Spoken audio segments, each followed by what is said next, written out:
The BBC is a propaganda outlet. We all know this, and despite the BBC continuously claiming they're impartial, more and more people are waking up and seeing the light. Now, all media is biased in some way. Different newspapers have different political leanings and they don't try and hide it, for example. But the BBC is taxpayer funded and is supposed to have a duty to be as impartial as it can be, as we are essentially paying for its existence. They've been doing a very bad job of this for a long time, however, and it leaves a sour taste in the mouth to say the very least. I want to show you a short piece I saw on the BBC YouTube channel yesterday, which has over 4 million subscribers, by the way. So this can potentially reach a lot of people. It's a classic example of how the mainstream media tries to implant certain feelings into the viewer. Emotions like fear and guilt, especially guilt. It's about the political situation in Germany, or more specifically, as the BBC have named the video, the rise of the right, populism in Germany. Already the title is doing some of the work here. The rise of the right. Ooh, that's supposed to be seen by viewers as an inherently negative thing, because the right has always been caricatured by the mainstream as dangerous, a threat to our liberal status quo, a movement full of skinheads and thugs, when in actuality, in the modern European context, the quote right is mainly made up of normal people who are standing up to globalist policies that have damaged their way of life in big ways. Populism has been turned into a pejorative. If the media don't like something, they'll just throw the populism label on top of it to disparage it. Yet, so-called populism seems to be growing in, well, popularity all across the Western world, so this doesn't really add up. And finally, Germany. Oh God, say no more. Right-wing populism on the rise in Germany. Oh, we're all hearing so many echoes from the past, aren't we? Terrifying. And speaking of spine-tingling 20th century images, let me add some of my own before continuing.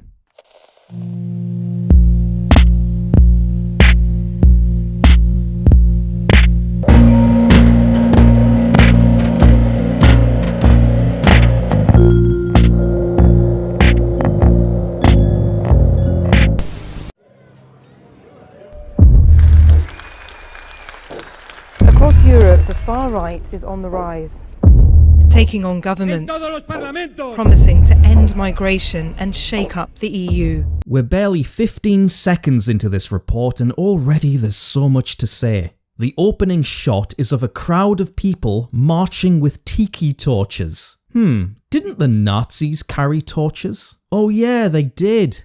Hey, remember Charlottesville? Tiki torches equals bad, alright? Now, I don't know where the shot was taken or who these people are. It's quite hard to see the individuals in the crowd, but that's probably intentional by the BBC here. As far as I can tell though, there are men, women, there's a kid in frame. It's highly unlikely this is a Nazi march, but it doesn't matter. See? Tiki torches, look! That's all you need to focus on. The next and most obvious thing to point out is the music they have used. Across Europe, the far right is on the rise, taking on governments. If that isn't trying to paint a certain picture for you, I don't know what is. It sounds so sinister, so threatening. Cut some images of passionate speeches and flag waving on top, and you have a nice little piece of fear-mongering. Although I did laugh at this shot, just a frame filled with really old people sitting politely at some political conference. Ooh, scary stuff. Nazis with false teeth. This shot of the presenter saying the far right is on the rise. The camera is moving quickly, swirling around her. It gives the impression of urgency. Urgent action must be taken. Things are accelerating. We can't relax or feel comfortable. It's quite a nauseating shot. And of course, she is looking down on us, trying to portray a sense of authority. Like she and the BBC at large are in the know here. They're the ones that are really clued up, and we have to listen. Like I said, so much is going on in this little section alone, but we are so used to seeing stuff like this now, it's becoming a bit of a joke, but let's continue anyway, it's really fun to do this. I don't want to be part of the minority in my own country. They don't welcome you. You are Muslim, you have to be a refugee. This is clever, cutting clips of a confident white man and a vulnerable Muslim woman with her children right next to each other. Yep, more on these two later though. But are they fueling hate? I think their aims are absolutely dangerous. We're travelling through the continent to find out what's behind their success. What happens next? Is it riots? Could they be about to change Europe as we know it?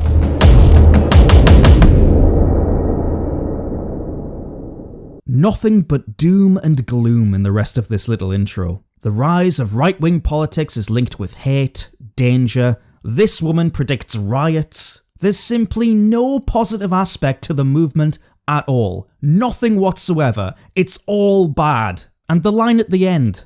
Could they be about to change Europe as we know it? Well, I bloody hope so, love. Because Europe, as we know it right now, is a mess. Plus, it's already been changed tremendously by the powers that be, institutions like the European Union and those who support it. And the people of Europe, you and me, weren't really consulted about these changes, nor were we told how our lives would be affected by them. So yes, major change is on the agenda, and about time too.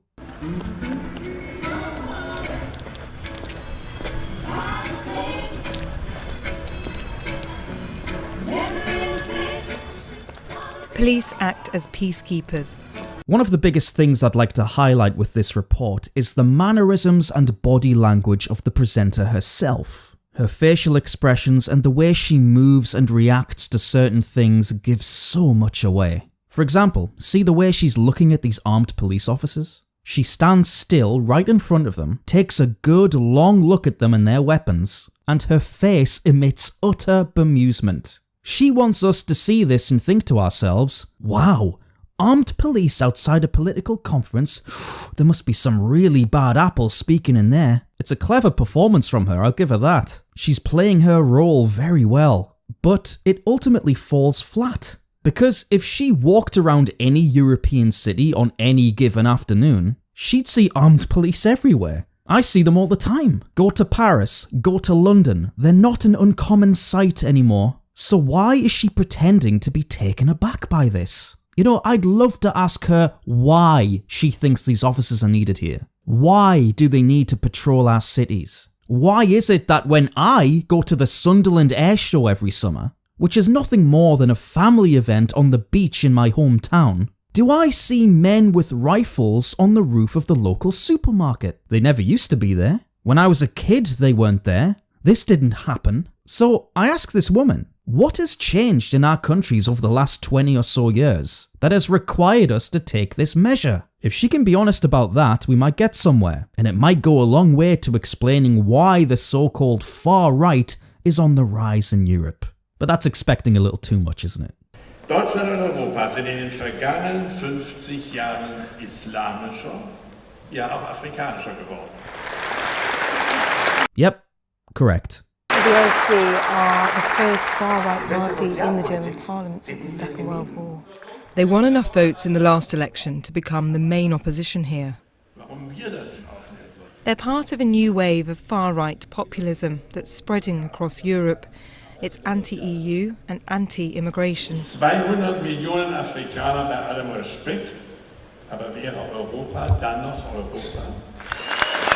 The first far-right party in the German parliament since the Second World War. Yes, we get it. World War II was a thing. Nazis existed. Yes, we get it. Hammer the point even more. Look at her face. Such concern in those eyes. She's not a journalist, she's an actress. The quotes from the speaker they've decided to include here. If 200 million Africans migrated to Europe, would Europe still be Europe? These are the questions of our time. These are the things that more and more people are starting to care about. Because the answer is obvious. Europe is Europe because it's the home of Europeans. If the European people are diminished to such an extent, then Europe simply becomes a picture on a map.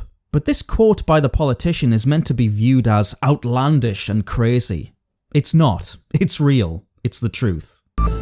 The party's popularity surged after the migration crisis in 2015, when it seized on the German leader Angela Merkel's decision to take in more than 1 million refugees. Nice shots of women and children there. They probably searched long and hard for those. First of all, most of them weren't refugees. They were people from all over the third world who jumped on the opportunity to waltz straight into Europe and improve their own lives at our expense. Most of them were military-aged men. Not women, not children. It really is incredible how the BBC still thinks these same old lies can still have an effect. But this is just how they try and force guilt upon you. How could you be so heartless to turn away women and children and all of that bollocks? We're heading to the east, where the party has the most support. Some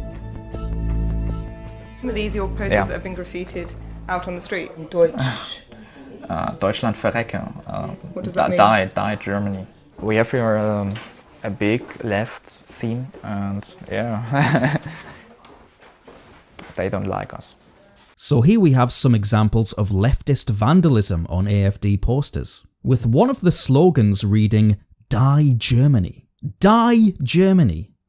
That's some pretty strong rhetoric there. How come the journalist didn't pick up on that? Maybe she could have asked, "So tell me, do you get a lot of intimidation and threats because of your political allegiances?" To which the boy probably would have said, "Yes." Then we could have cut in various clips of Antifa rioting on the streets of Germany, burning cars and the like. I mean, they do it a lot, there's no lack of footage, believe me. Then we could mention the street attack on AfD politician Frank Magnitz earlier this year, just to add some extra spice. I tell you what, for all the mention of hate and riots at the beginning of the video, it seems like a lot of it has been directed at the evil far right, rather than perpetrated by them. But the BBC is impartial, remember. Your opponents call you racist. Ich verurteile Leute nicht aufgrund ihrer Herkunft oder aufgrund ihres Migrationshintergrundes, sondern rein aufgrund dessen, wie sie sich verhalten. But you say there is a problem with Islam that is racist. Nein. Religionszugehörigkeit ist keine Rasse. Der Islam gehört nicht zu Deutschland.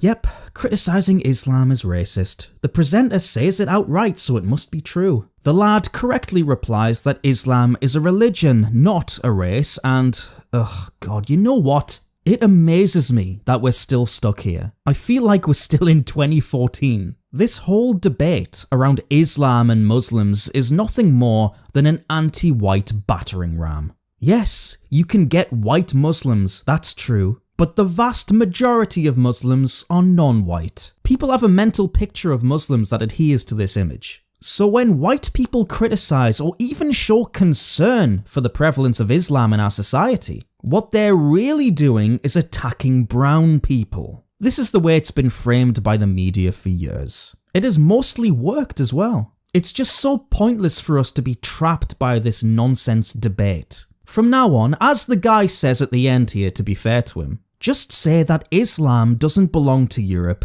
it's an outside belief system. It creates friction within our countries, large numbers of Muslims change big areas of towns and cities to fit their culture, and we don't want it here. It's that simple, just be honest about it. Stop being scared of the R word. You'll get called it no matter what. These views make many here bristle. Germans are acutely aware of their Nazi past, and some find the parallels deeply troubling. Yeah, the Germans are all too aware of their Nazi past because they've been constantly beaten over the head with it for 70 fucking years. Guilt and shame, over and over again. Germany as a nation has been treated like garbage over the course of the 20th century as well. But I really don't understand the value of this argument. Is the presenter suggesting that just because Nazis existed once, that regular Germans today can't express any nationalist sentiment or complain about millions of Muslims entering their country? Should they just stay quiet? Keep stum, rather? It's so easy for the media to invoke the Third Reich during any argument. It's laughable.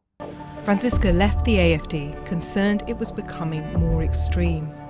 The most extreme ideology is that there are good persons and bad persons, not because of their behavior, but of their genetic code. And if you are Arabic, then you are worth less. than a good white German.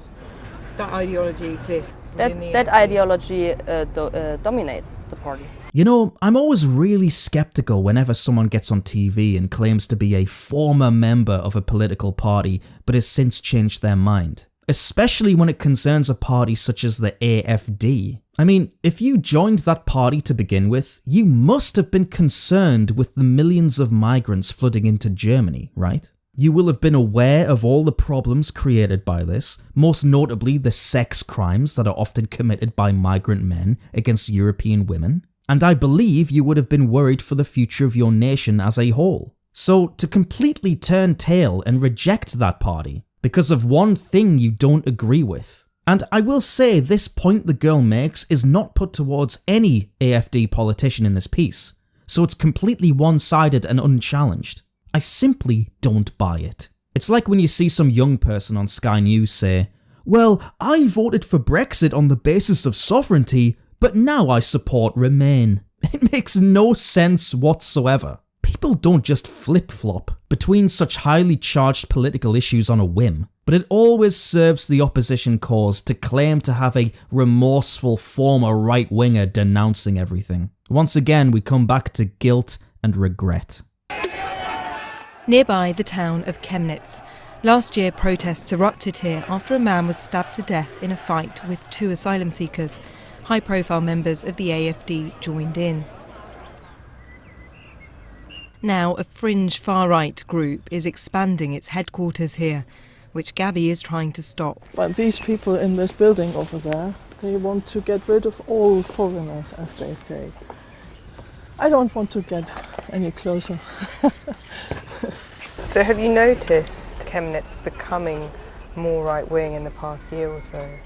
Yes. The mood has changed.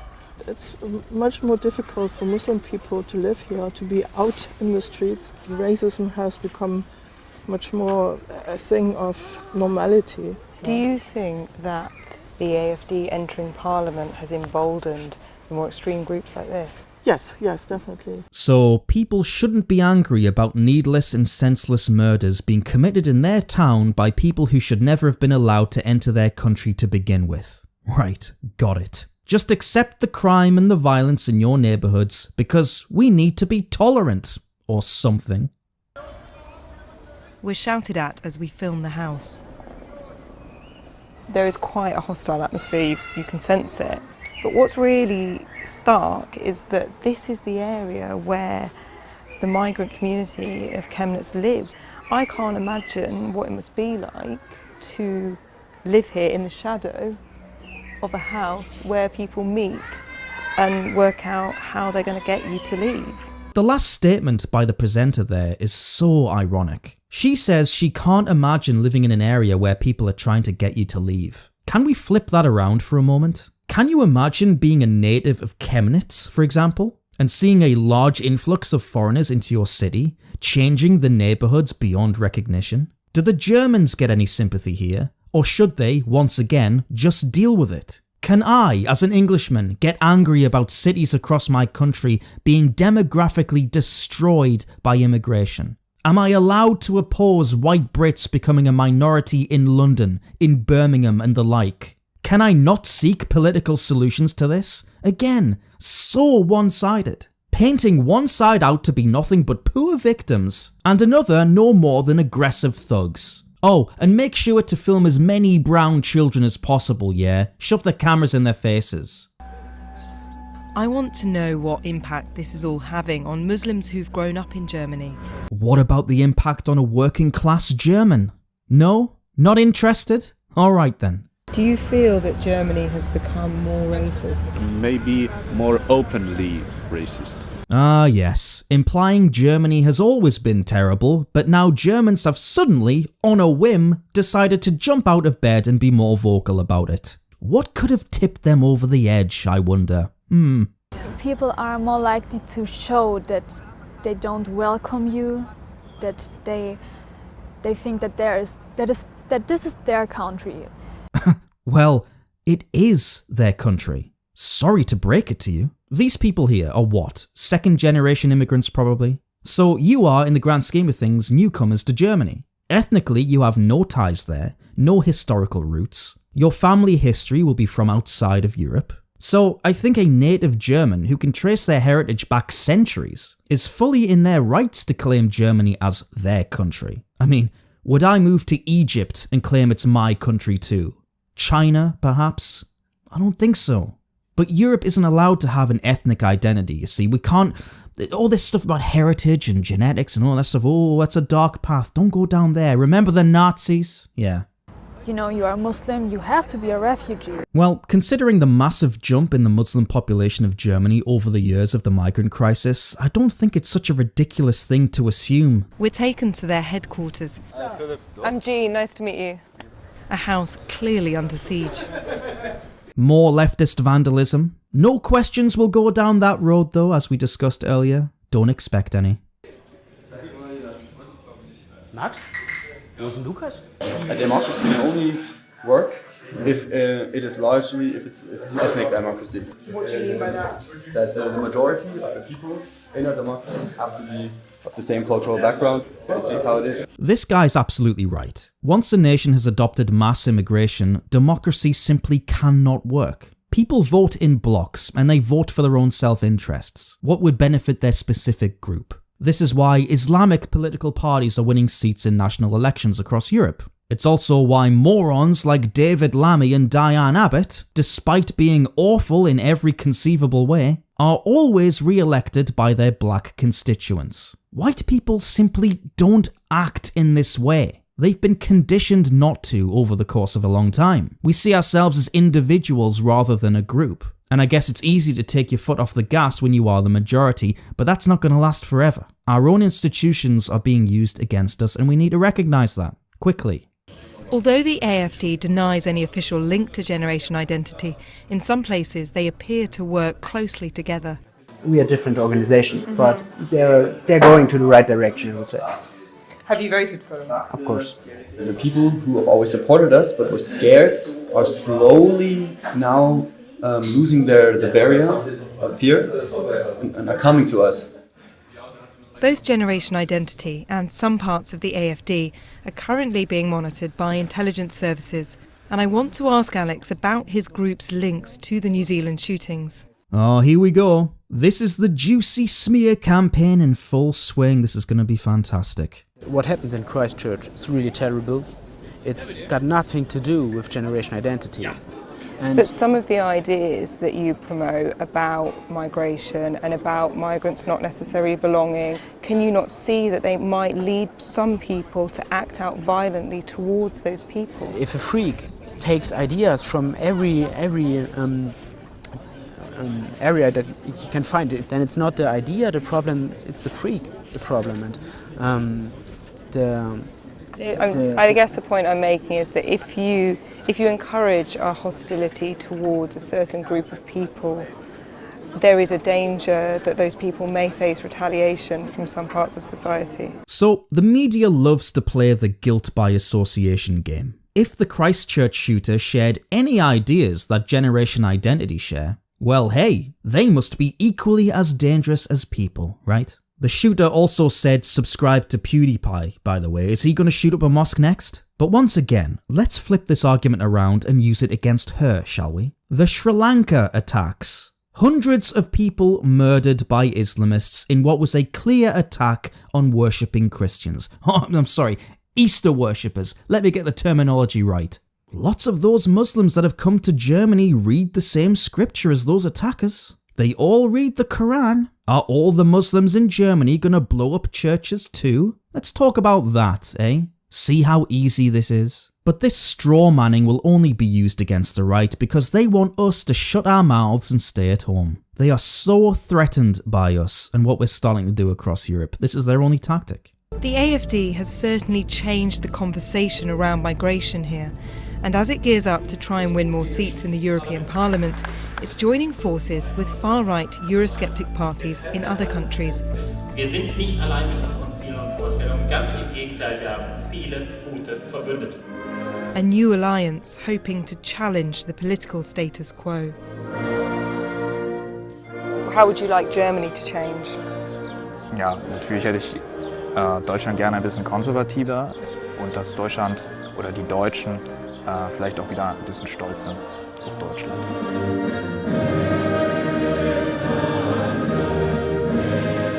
Are you proud to be German? Ja.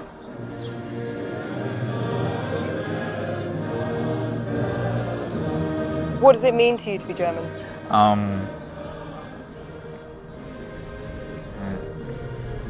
Was heißt es, Deutscher zu sein? Ja, das ist schwierig, da müsste ich drüber nachdenken. Das ist,